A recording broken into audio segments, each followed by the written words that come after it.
ایک بندہ حاضر ہوتا ہے، وہ کہتا ہے اے اللہ کے ولی، میں آقا کا دیدار کرنا چاہتا ہوں، آقا کو دیکھنا چاہتا ہوں، کونین کے والی کا دیدار کرنا چاہتا ہوں، کوئی نسخہ دے دیجیے، آپ میرے مرشد ہیں، بتا دیجیے آقا کا دیدار کیسے ہوگا۔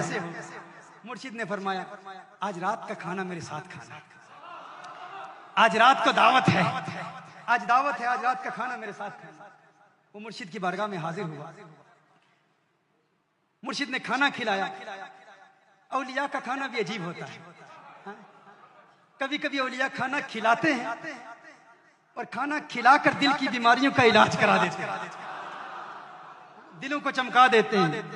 اور کبھی کبھی ایسے اولیاء بھی ہوتے ہیں جو کسی کے مرض کا علاج کرنے کے لیے خود بیمار بن جاتے ہیں۔ خواجہ نظام الدین اولیاء محبوب الہی رحمہ اللہ کا واقعہ مجھے یاد آ رہا ہے۔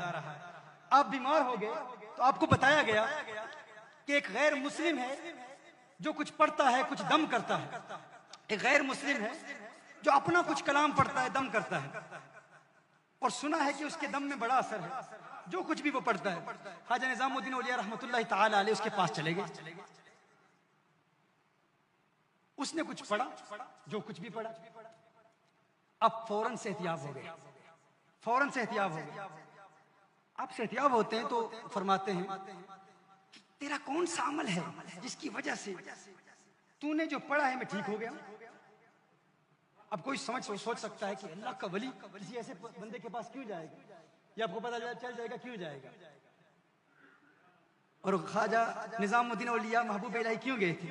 فرمایا تو نے کیا کیا، تیرا عمل کیا ہے، تیرا مجاہدہ کیا ہے، تیری محنت کیا ہے، تو کیا کرتا ہے جس کی وجہ سے تیری زبان میں ایسی تاثیر ہے کہ تو نے کچھ پڑھا میں ٹھیک ہو گیا۔ اس نے کہا مسئلہ یہ ہے میں ہمیشہ اپنے نفس کی مخالفت کرتا ہوں، میرا نفس جو کہتا ہے میں اس کا الٹ کرتا ہوں۔ نفس کہتا ہے ٹھنڈا پانی پی میں گرم پیتا ہوں، نفس کہتا ہے چاول کھا میں روٹی کھا لیتا ہوں، جو نفس کہتا ہے اس کی ضد میں اس کا الٹ کرتا ہوں تو اتنی تاثیر پیدا ہوگی، یہی میرا مجاہدہ ہے۔ خواجہ نظام الدین اولیاء محبوب الہی رحمۃ اللہ تعالی علیہ نے فرمایا اچھا یہ بات ہے، آپ نے اس کے کان میں کچھ کہا، کان میں کچھ کہا، ایک جملہ کہا، پھر اس کے بعد کچھ نہیں کہا، پھر جو کہنا تھا وہ اسی نے پھر کہا، پھر ولی نے اور کچھ نہیں کہا۔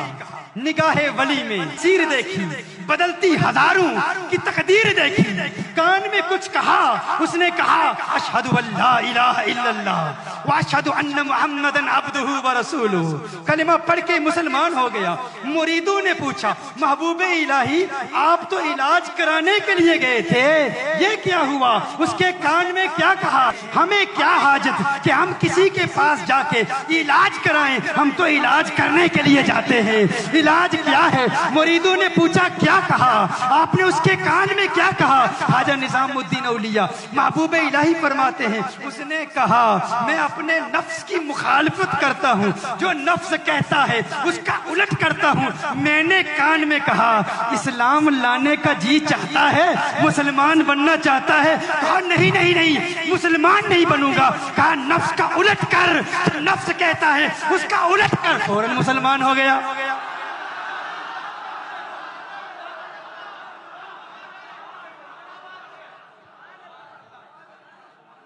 فوراً کلمہ پڑھ لے، تو یہ اولیاء کا طریقہ ہے۔ ہمارے ہاں کچھ جاہل ہیں، چیپٹر نمبر دس ورس نمبر دس، چیپٹر نمبر دس ورس نمبر دس، بائبل چیپٹر نمبر دس ورس نمبر دس، وہ ساری زندگی ریفیوٹ کرتے کرتے کرتے اپنے ہی بندے کھڑے کر کے انہیں کو کچھ پیسہ دے کے تو میرے سامنے کھڑا ہو جانا، یہ سوال کرنا، میں جواب دوں گا، تو کلمہ پڑھ لینا، میرے نوٹ آتے رہیں گے، مجھے مال ملتا رہے گا۔ چیپٹر نمبر دس ورس نمبر دس، عقل کے اندھو اگر نظام الدین اولیاء محبوب الہی کی بارگاہ میں اگر اس میں قضائے تربیت سے تمہیں فیض ملتا تو پھر جس کو دیکھتے کلمہ پڑھ کے مسلمان ہو جاتا۔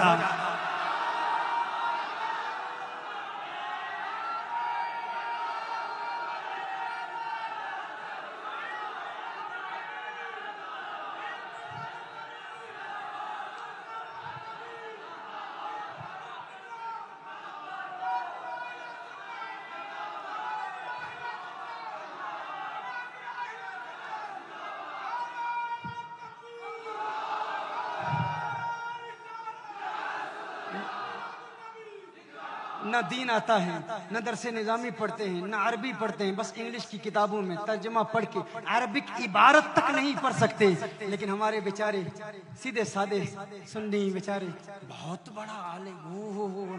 او بھائی علم کا معیار کیا ہے یہ علماء جانتے ہیں یا تم لوگ جانتے ہیں؟ ہم نے دیکھا ہے ہمارے علاقوں میں جو انگلش بول لیتا ہے وہی سب سے بڑا شیخ الحدیث بن گیا. جو انگلش میں بات کر لے وہی سب سے بڑا عالم ہے، وہ بہت بڑا علامہ ہے. بھائی کیوں انگریزی آتی ہے؟ بھائی انگریزی کو علم کا معیار ہے؟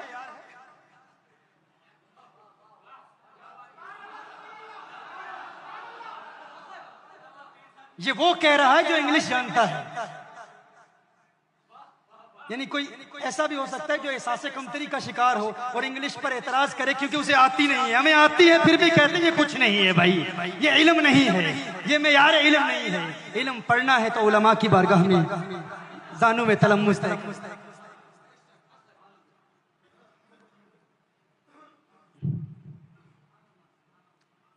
ہاں اس ولی اللہ کی بارگاہ میں وہ حاضر ہوتا ہے، آقا کا دیدار کرنا چاہتا ہے. کہا شام کا کھانا میرے ساتھ کھانا. کھانا کھلایا لیکن کھانا کم تھا، نمک بہت زیادہ تھا. نمک بہت زیادہ شیخ نے نمک ڈال دیا. اب شیخ کے ادب میں کچھ کہہ بھی نہیں سکتے. کھانا کھا لیا، نمک بھی زیادہ ڈالا اور پانی بھی نہ دیا.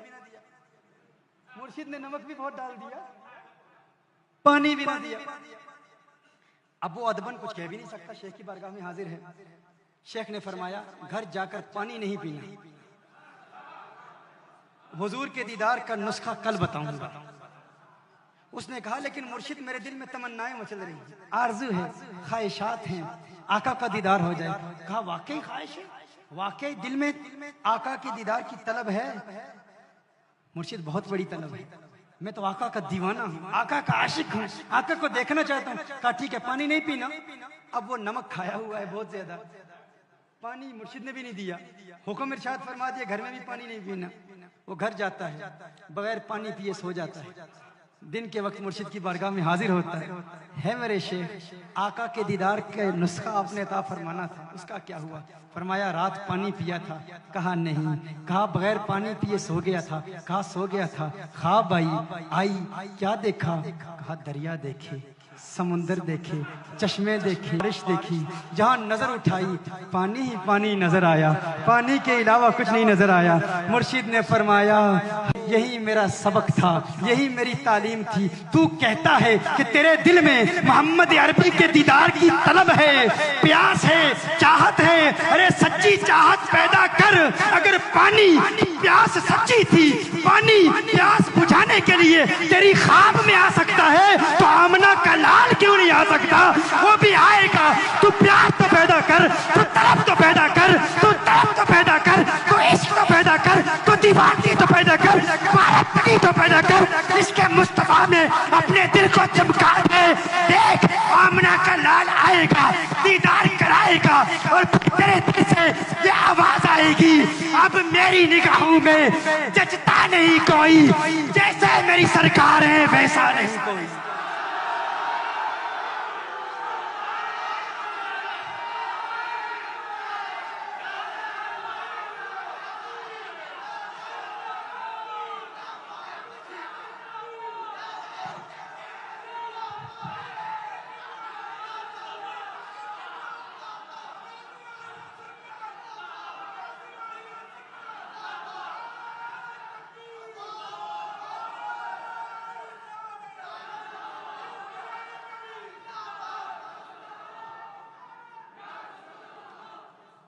یہ میرے آقا صلی اللہ علیہ وسلم کے دیدار کا نسخہ ہے.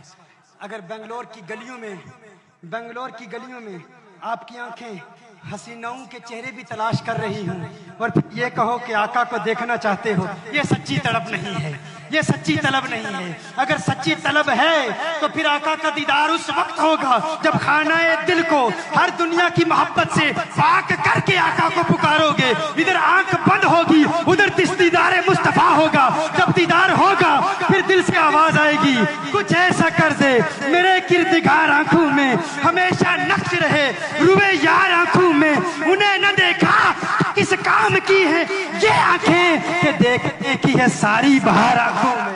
دیکھنے کی ہے ساری بہار آنکھوں میں، دیکھنے کی ہے ساری بہار آنکھوں میں۔